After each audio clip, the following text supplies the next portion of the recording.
करेचे पाणी खंड पहिला. आत्मवृत्त आचार्य अत्रे. प्रकरण 32वे. बॅरिस्टर एम के आझाद माझे दैवत होते. मी जसा न्यू हायस्कूलमध्ये संस्कृतचा शिक्षक होतो त्याप्रमाणे माझे चुलते दिनकर विनायक हे जॉन कॉनन हायस्कूलमध्ये महिना 300 रुपयांवर फ्रेंच भाषेचे शिक्षक होते. माझा संस्कृत विषय कच्चा असताना मी संस्कृत विषयाचा शिक्षक व्हावे आणि माझे चुलते मॅट्रिकच्या परीक्षेत पहिले जगन्नाथ शंकरशेठ स्कॉलर असूनही ते शेवटी फ्रेंच भाषेचे शिक्षक व्हावेत, हा एक विचित्र योगायोगच नव्हे काय. मी वरच्या वर्गाला संस्कृत शिकवित होतो म्हणून मला रोज घरी संस्कृतची चांगलीच तयारी करून शाळेत जावे लागत असे. त्यामध्ये माझा कमीत कमी 1.5 तास तरी खर्च होत असे. गुजराती मुलांना संस्कृत शिकवताना काही चमत्कारिक अडचणी उत्पन्न होत असत. त्यांची मला प्रथमच त्यावेळी जाणीव झाली. उदाहरणार्थ भांडारकरांच्या दुसऱ्या पुस्तकात पुढील संस्कृत वाक्य आहे: अश्वान चोद्यंतम सारथिम अपश्यम. हे वाक्य गुजराती मुलांना अत्यंत अश्लील वाटे म्हणून त्यात चोद्यंतमच्या ऐवजी नोद्यंतम असा फरक मला करावा लागला. संबोधनवाचक भो ह्याचे मूळ स्वरूप भोस असे आहे. तोही शब्द गुजरातीत अत्यंत बिभत्स आहे. शिक्षकाला मुले अरे मास्तर असे म्हणत.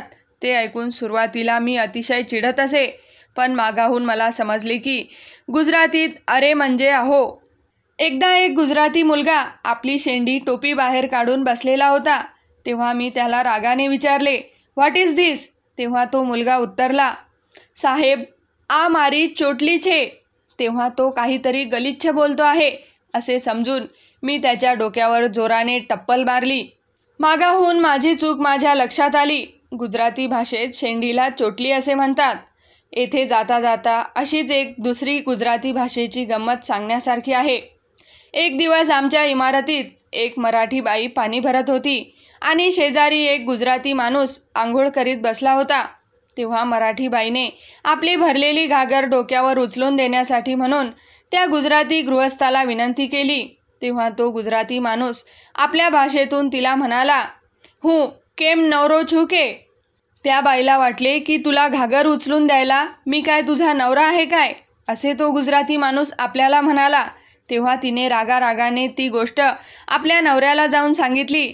नवरा हातात काठी घेऊन नळावर धावत आला आणि त्याची नी त्या गुजराती माणसाची खूपच मारामारी जुंपली. तेव्हा मग गुजराती भाषेत नवरो ह्या शब्दाचा अर्थ रिकामा असा आहे. तुला घागरी उचलून द्यायला मी काय रिकामा आहे काय, असे तो गुजराती माणूस म्हणाला होता. असा जेव्हा मूळ शब्दाचा खुलासा झाला तेव्हा लोकांची हसता हसता पुरेवाट झाली. गुजराती मुलांना शिकवता शिकवता माझा एक मात्र फायदा असा झाला की गुजराती भाषेशी माझा हळूहळू परिचय होत गेला. तसे पाहिले असता गुजराती आणि मराठी भाषेत काहीच फरक नाही. जर काही असेल तर तो फक्त लिंगाचा आहे. उदाहरणार्थ दुकान हा शब्द मराठीत नपुसकलिंगी आहे. केस कापण्याचे दुकान तर गुजराती भाषेत तो स्त्रीलिंगी आहे. बाल कापवानी दुकान. प्रेम हा शब्द मराठीत नपुसकलिंगी आहे. माझे प्रेम तर गुजराती भाषेत तो पुल्लिंगी आहे. मारो प्रेम. दोन्ही भाषेतल्या काही काही शब्दात तर विलक्षण साम्य आहे. आपण मराठीत खरोखर म्हणतो ते गुजरातीत खरेखर असे म्हणतात. आपण हुबेहूब म्हणतो ते आबेहूब म्हणतात. राम गणेश गडकर यांच्यामुळे गुजराती भाषेतील ज्याला बायरन म्हणतात त्या कलापी कवीच्या केकारवाशी माझी ओळख झाली होती. पण न्यू हायस्कूलमध्ये आल्यापासून माझा गुजराती भाषेशी आणि साहित्याशी पुष्कळच परिचय झाला. कविवर्य नानालाल दलपतराम आणि खबरदार ह्यांच्या कविता मला चांगल्या समजू लागल्या. कन्हैयालाल मुंशी ह्यांच्या पृथ्वीवल्लभ आणि पाटणनी प्रभुता ह्या कादंबऱ्या मी वाचून काढल्या. एवढेच नव्हे तर पुढे पुढे मी स्वतः गुजराती कविताही रचू लागलो. त्यांपैकी मी रचलेले एक अनुष्टुप अद्यापि माझ्या स्मरणात आहे. ते असे: रूपनो गंध तारो दे पसरी जगमासऊ, परंतु भान भुलीने आम गातो रहिशहू, परंतु भान भुलीने आम गातो रहिशहू. याखेरीज मराठी भाषेतील माझ्या इतर वाङ्मयीन चळवळी चालू होत्याच. मुंबई शहरात त्यावेळेला माधव केशव काटदरे कवी माधव नावाचे एक कवी आग्र्यांच्या वाडीत राहत होते. त्यांच्याशी माझी ओळख झाली. ते आपल्या कविता कागदावर न लिहिता पाटीवर लिहित असत, त्याची मला मोठी मौज वाटे. गोकलखा लढणेवाला ही त्यांची कविता त्यावेळी फार प्रसिद्ध झालेली होती. ते कविश्रेष्ठ केशवसुतांचे कट्टर अनुयायी होते, पण गडकऱ्यांबद्दल त्यांच्या मनामध्ये काहीतरी पूर्वग्रह होता. केशवसूत कसले मेले, केशवसूत गातची बसले ही कविता गडकऱ्यांनी लिहिल्यानंतर नारायण केशव बेहेरे ह्या त्यावेळच्या एका सुप्रसिद्ध कवीने केशवसूत कसले मेले ते गोविंदाग्रज झाले अशी कविता लिहून राम गणेश गडकरी उर्फ गोविंदाग्रज हे केशवसुतांचे अवतारच होत असे सूचित केले. त्यावर माधवराव काटदऱ्यांनी चिडून कोठे तो शूर शिवाजी, कोठे हा हैदर अली अशी एक उपरोधित कविता लिहून केशवसूत हे शिवाजी तर गडकरी हे हैदर अली असा गडकऱ्यांना टोमणा मारला. पुढे गडकऱ्यांनी ही कविता वाचली. एक दिवस ते मुंबईला आले असताना माधवराव काटदऱ्यांच्या बिराडी आपण होऊन आले. माधवराव एका लहानशा माळ्यावर राहत असत. गडकरी आपल्या घरी आलेले पाहून माधवराव अक्षरशः सरदच झाले. माधवरावांच्या त्या लहानशा बिराडात शिवाजी महाराजांचा एक लहानसा फोटो होता. तो फोटो दृष्टीस पडताच गडकऱ्यांनी त्यांच्या पुढे एकदम साष्टांग नमस्कार घातला. माधवरावांनी विचारले, हे काय? तेव्हा गडकरी म्हणाले, हा शिवाजी महाराजांना हैदर अलीचा नमस्कार. तेव्हा माधवरावांच्या डोळ्यात एकदम अश्रू आले आणि गडकऱ्यांचे हात आपल्या हातात धरून त्यांनी त्यांची क्षमा मागितली. त्याच क्षणी गडकऱ्यांसंबंधीचे माधवरावांच्या मनातले सर्व किल्मिष निवळले. गजानन त्र्यंबक माडखोलकर ह्यांची आणि माझी ओळख माधवराव काटदऱ्यांच्या घरीच झाली. वयाने ते माझ्यापेक्षा एखाद्या वर्षाने लहान असतील, पण माधवरावांच्या मार्गदर्शनाने ते त्या वयातही अत्यंत प्रगल्भ अशा ऐतिहासिक कविता लिहू लागले होते. कवी पंचक ही त्यांची गाजलेली लेखमाला नवयुग मासिकातून त्याचवेळी दर महिना प्रसिद्ध होऊ लागली होती. मालखोडकरांच्या गद्यलेखनावर मात्र गडकऱ्यांच्या अनुप्रासात्मक आणि लालित्यपूर्ण शैलीची दाट छाया पडलेली होती. अर्थात ती गोष्ट त्यांनी पुढे कधीच कबूल केलेली नाही. चिपळूणचे विनायक लक्ष्मण बर्वे उर्फ आनंद कवी हे गडकरी वळणाचे पण स्वच्छंदी आणि रंगेल कवी विल्सन कॉलेजमध्ये त्यावेळी शिकत होते. त्यांची आणि माझी विशेष दोस्ती जडली. अमृत नारायण भालेराव पुढे डॉक्टर भालेराव म्हणून प्रसिद्धीस आलेले मुंबई मराठी साहित्य संघाचे अध्वर्यू हे त्यावेळी अवघे 17 वर्षांचे होते.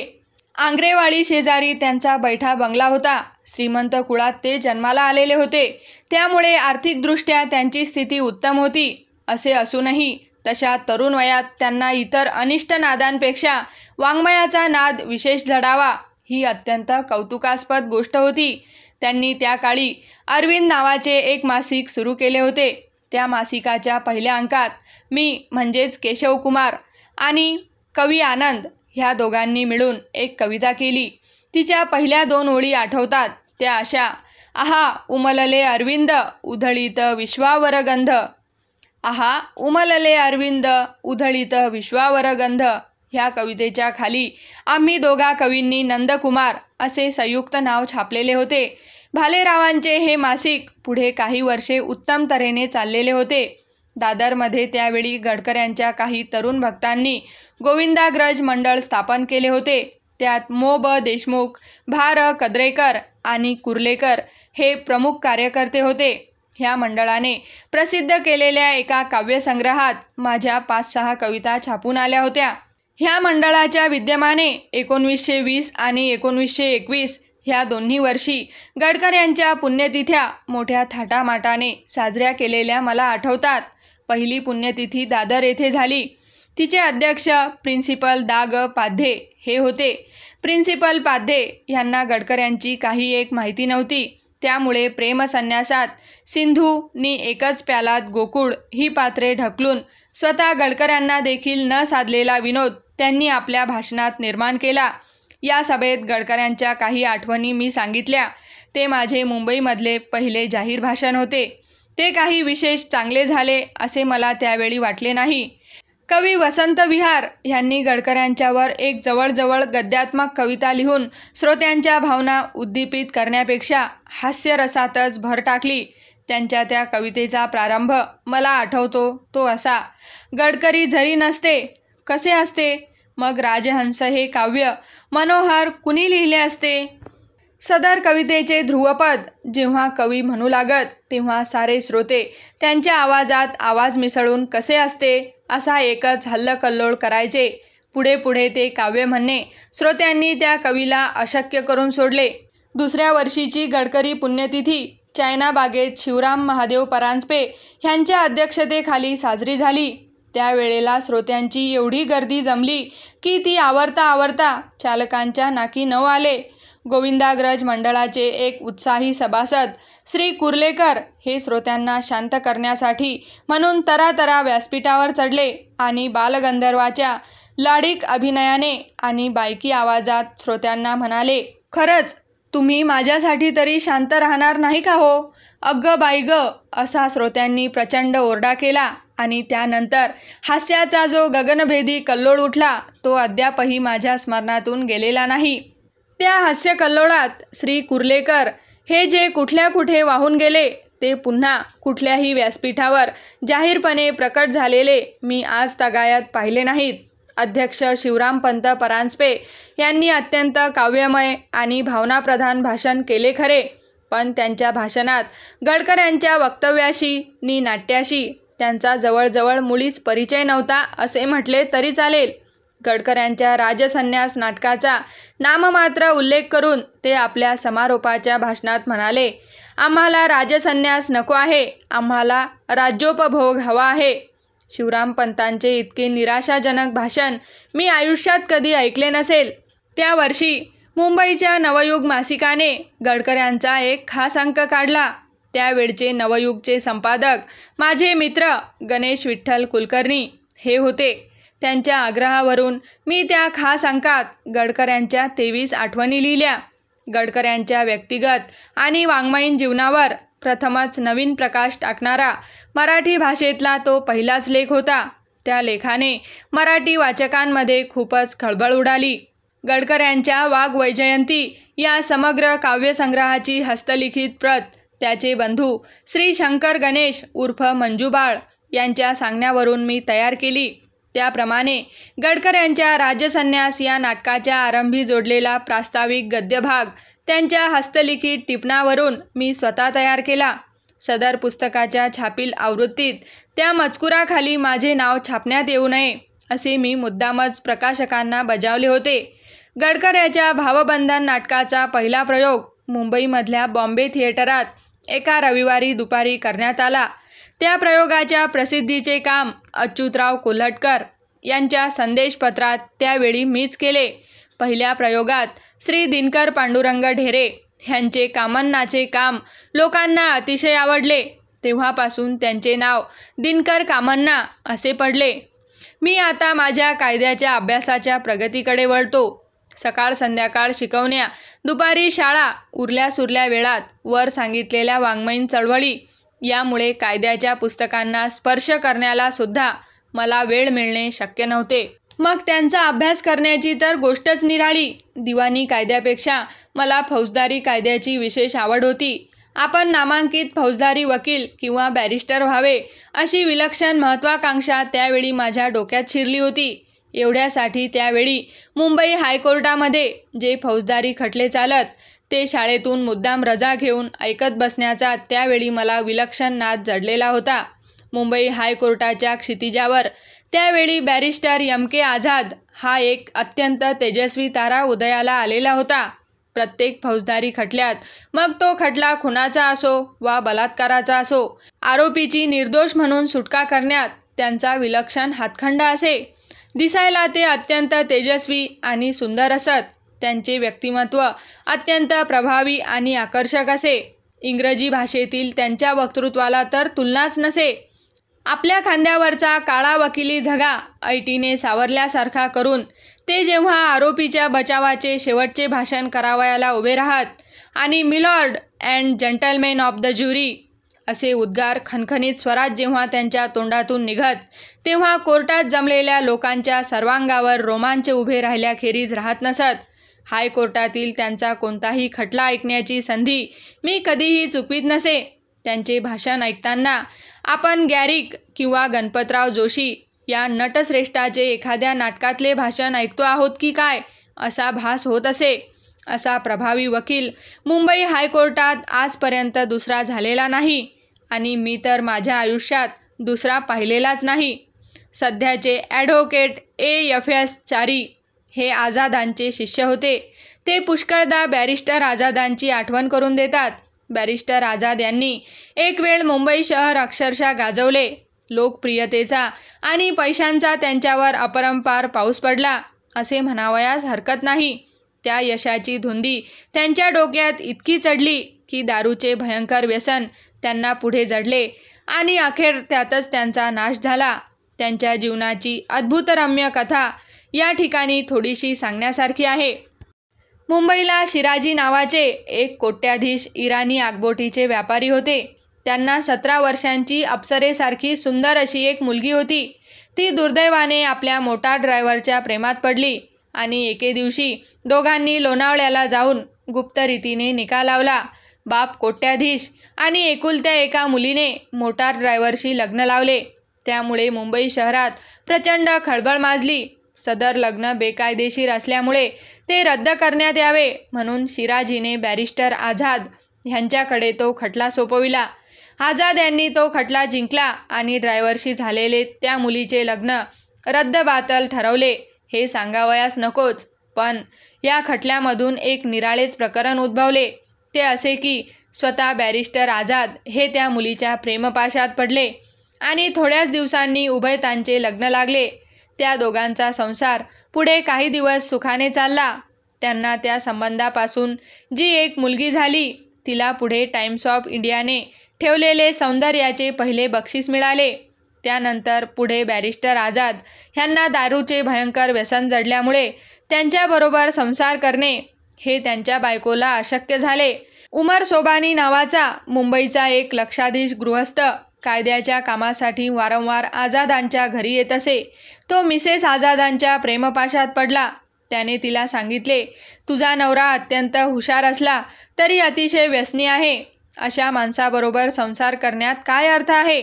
तू माझ्याशी लग्न करशील तर माझी सारी संपत्ती मी तुझ्या पायाशी अर्पण करीन. त्यानंतर मिसेस आझाद हिने आपल्या नवऱ्यापासून तलाक घेतला आणि उमर सोबानीशी निकाह लावला. तो त्यांचा संसार 1 वर्ष टिकला.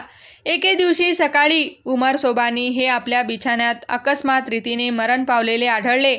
त्यांच्या मृत्यूची कॉरोनरच्या कोर्टात जेव्हा चौकशी झाली तेव्हा आपल्या कायदेशीर संरक्षणासाठी मिसेस सोबानी म्हणजे पूर्वीच्या मिसेस आझाद ह्या पुन्हा आपल्या पहिल्या पतीकडे आल्या. कारण उमर सोबानीला विषप्रयोग केल्याचा आरोप त्यांच्यावर येण्याचा संभव होता. म्हणून कॉरोनरच्या कोर्टात आपल्या वतीने आझादांनी वकीलपत्र स्वीकारावे अशी त्यांची इच्छा होती. बॅरिस्टर आझाद म्हणाले, मी स्वतः काहीत येऊ शकत नाही कारण तुमचा आणि माझा पूर्वसंबंध असल्याने ते बरे दिसणार नाही. म्हणून माझ्या हाताखालचे बॅरिस्टर घड्याळवाला जे आहेत त्यांना मी तुमचे वकीलपत्र देतो. त्याप्रमाणे बॅरिस्टर घड्याळवाला हे पूर्वीच्या मिसेस आझादच्या वतीने कॉरोनरच्या कोर्टात हजर राहिले. त्या चौकशीत त्यांच्यावर कोणत्याही तऱ्हेने ठपका न येता त्यांची सन्मानाने मुक्तता झाली. पण ह्या खटल्यातून पुन्हा आणखी प्रेम प्रकरण उद्भवले. मिसेस सोबानी किंवा मिसेस आझाद ह्या बॅरिस्टर घड्याळवाल्यांच्या प्रेमपाशात पडल्या आणि त्यांच्याशी लग्न करून मग उभय पतीपत्नी दक्षिण आफ्रिकेत ज्या गेल्या त्यानंतर त्यांचे पुढे काय झाले ते काही समजले नाही. बॅरिस्टर आझाद ह्यांनी पुढे काही लग्न केले नाही, पण दारूच्या व्यसनाने पुढे त्यांचा एवढा कब्जा घेतला की त्यामुळे त्यांच्या वकिलीच्या महान यशाला ग्रहण लागले. त्यानंतर रंगूबाई तापसे नावाच्या एका अस्पृश्य स्त्रीच्या प्रेमात ते सापडले. मरेपर्यंत ती बाई त्यांच्या जवळच होती. गडकऱ्यांनी आपल्या एकच प्यालात रंगवलेल्या सुधाकरापेक्षाही बॅरिस्टर आझाद यांचे चरित्र अत्यंत अद्भुतरम्य आहे, यात काही संशय नाही. बॅरिस्टर आझाद यांच्या अंगी हे दोष कितीही जरी असले तरी त्यांच्यासारखा लोकोत्तर बॅरिस्टर आजपर्यंत मुंबई हायकोर्टात कधी झाला नाही आणि पुढे पण होणार नाही. 1920 साली वकिलीचा अभ्यास करीत असताना ते माझे दैवत होते हे सांगण्यास आजही मला अभिमान वाटतो. समाप्त. नवनवीन पुस्तके ऐकण्यासाठी आमच्या चॅनलला सबस्क्राईब, लाईक व शेअर करा. आणि तुमच्या काही प्रतिक्रिया असल्यास आम्हाला नक्की कळवा. धन्यवाद. जय हिंद.